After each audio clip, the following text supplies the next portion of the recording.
हिंदू पंचांगानुसार ज्येष्ठ मासातील पौर्णिमा तिथीला वटसावित्री पौर्णिमा साजरी केली जाते. वटसावित्री पौर्णिमा साजरी करण्याचे धार्मिक महत्त्व आहे. पौराणिक मान्यतेनुसार या दिवशी सावित्रीने आपले पती सत्यवान यांचे प्राण यमाकडून परत मिळविले होते. त्यामुळे सौभाग्यवती स्त्रिया आपल्या पतीच्या दीर्घायुसाठी या दिवशी वडाची पूजा करतात. पाहुयात यंदाची वटपौर्णिमा केव्हा आहे.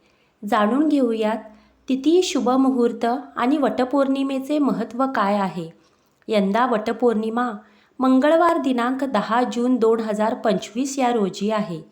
वटपौर्णिमा तिथी ही 11:35 सुरू होऊन दिनांक 11 जून रोजी दुपारी 1:13 समाप्त होईल. वटसावित्री व्रताच्या पूजेसाठी शुभमुहूर्त सकाळी 11:55 ते 12:51 पर्यंत असेल. या दिवशी ब्रह्ममुहूर्तापासून पूजाविधी सुरू करणे शुभ मानले जाते. पूजेसाठी सूर्योदयापासून ते दुपारपर्यंतचा वेळ शुभ आहे. वटपौर्णिमे दिवशी महिला व्रत करतात आणि एकमेकांना वाण देतात. या दिवशी वडाच्या झाडाची पूजा केली जाते. वटसावित्री व्रत हे विवाहित महिलांसाठी अखंड सौभाग्याचे प्रतीक आहे.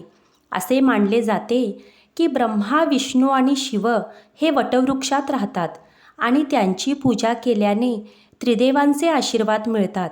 हा सण पती-पत्नींच्या अटूट प्रेमाचे, विश्वासाचे आणि समर्पणाचे प्रतीक आहे.